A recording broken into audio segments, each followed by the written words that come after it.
Hi guys.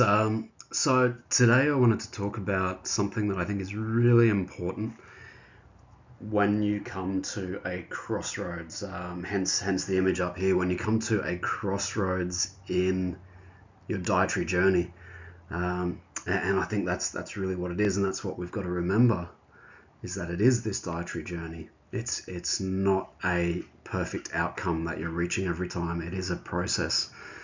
And it certainly is for me, at least anyway. And I know sometimes, especially if you've been around the carnivore community, and especially when you've been online watching a lot of YouTube videos, what you get a lot of is the people that succeed, that find it easy, that do it for a month, that do it for 2 months, 3 months, that seem to suddenly just decide like, oh yeah, I'm going to do carnivore. Yeah, I'm convinced. I've seen the evidence, or I've seen the lack of evidence on the other side, that the things that were holding me back. I've seen the success stories. So yep, I'm going to do it. And they seem to present at least that it's that easy. They make a decision, they go for it, and it happens for them. The difficulty, of course, is you're getting a bit of selection bias. That the people that are putting up those videos, that are putting up those 4 weeks carnivore, those 2 months carnivore, here's what happens, those sort of influencer vibes or whatever else, or that making a thing out of this and making a go out of this on producing YouTube videos, those are the ones that have been successful. Well, I hope that's actually the case. And so you're getting this selection bias. It's like you listen to an interview with someone that's struggled and has worked really hard and has succeeded. For example, I just finished watching UFC fight. Finished watching Topuria beat Volkanovski, which was massively disappointing, but good on him. And he comes on like all these athletes do, and they give this big speech about, you've just got to believe in yourself, you've just got to have faith in yourself, work hard, and you can do anything you want.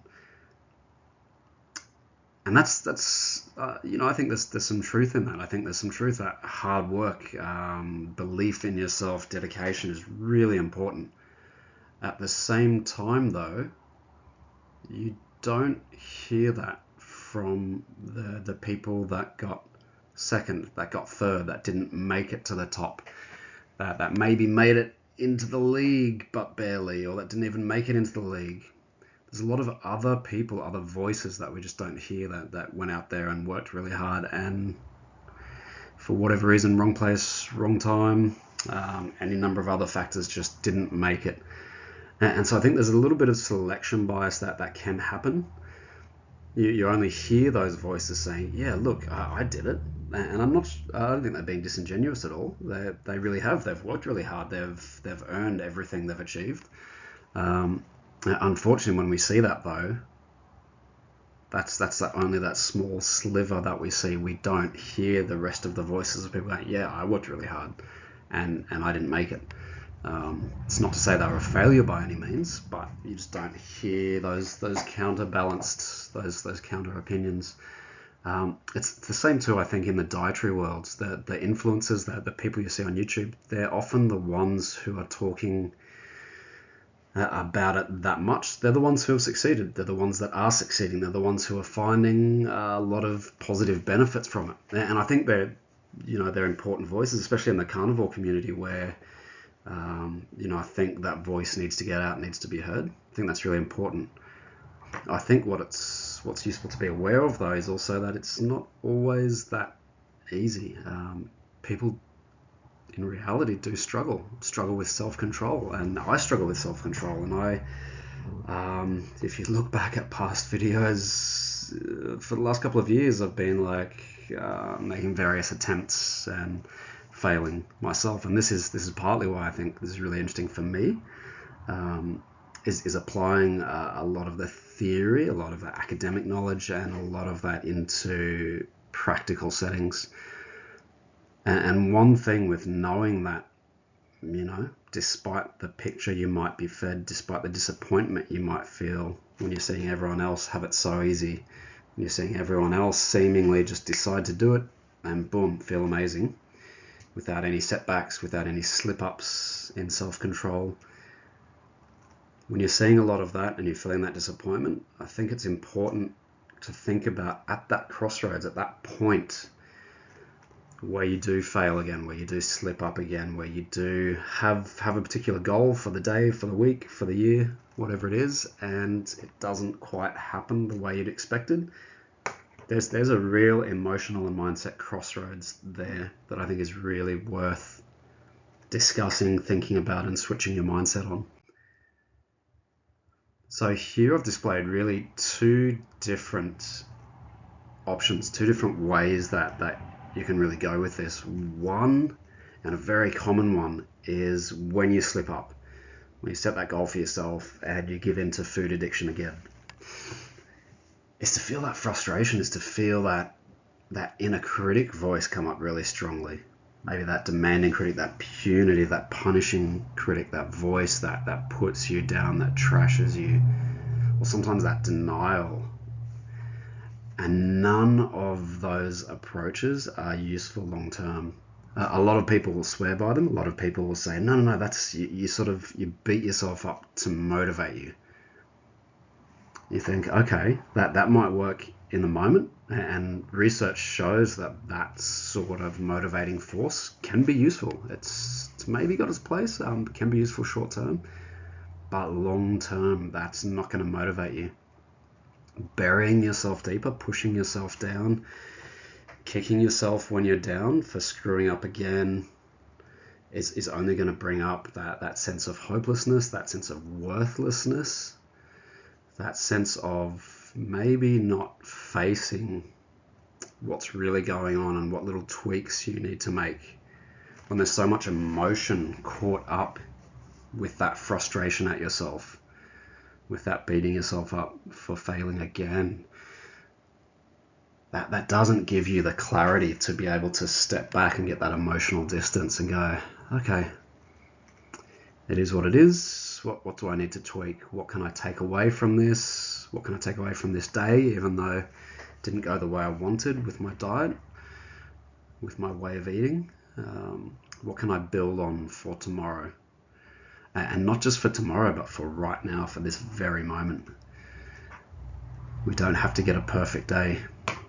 It still counts. Even if it's not a perfect day, it still counts as progress. It still counts as putting money in the bank, depending what you do next in that very moment, at that crossroads, at that point where you've fallen off the horse.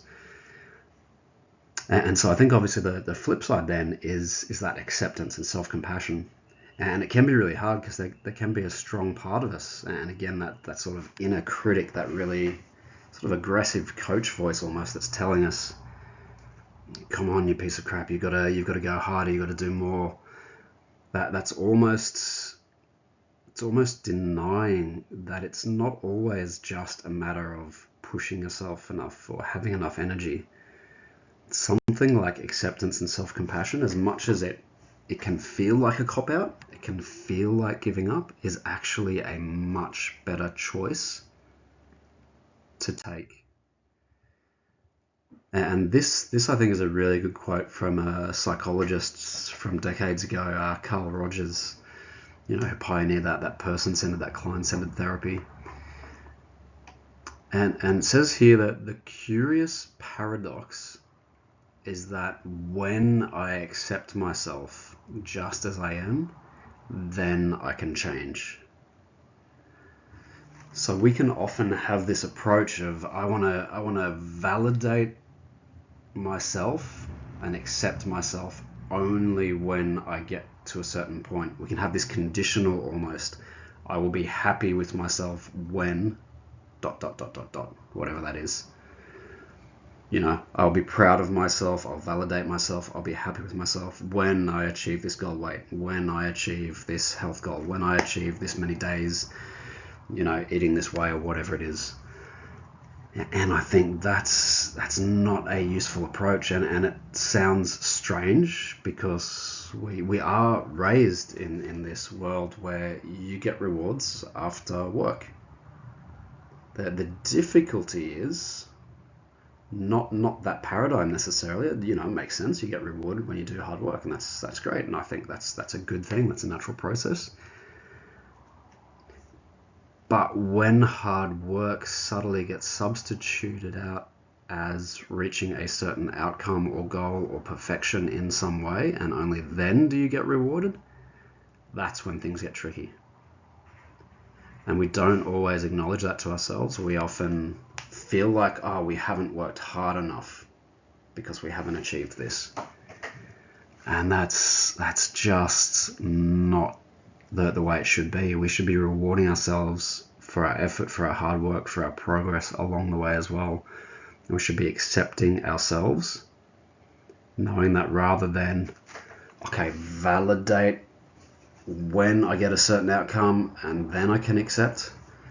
No, that the opposite, the strange paradox is actually if you can accept your failings in that day, if you can accept that you slipped up, if you can still accept and be kind to yourself, and it's not necessarily go easy on yourself and give up and mollycoddle yourself.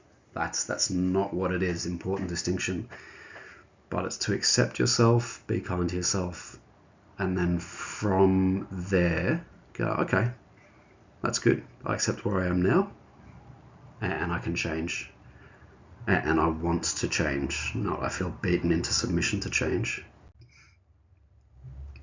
So I think it's really important to remember this next time you screw up, you slip up, you mess something up with your diet. And I'm not talking here about moral failings or anything, or really going against important values, morals, anything like that. I'm talking about especially in a dietary paradigm. You slip up, you mess up, okay.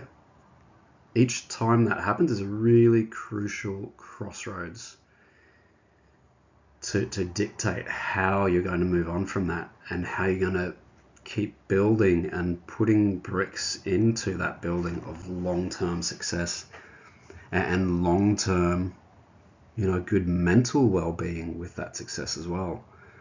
At that crossroads, there's the choice you face is, do you bury yourself? Do you bury yourself deeper by beating yourself up, pushing yourself down, putting yourself down? Do you whip yourself to try to get, that perfect day, that perfect success with your diet? Or instead of beating yourself up and damaging yourself, do you pick yourself up? Do you keep yourself intact? Do you accept yourself and accept what happened and go, okay, no, that's okay. It's not ideal. It's not what I wanted.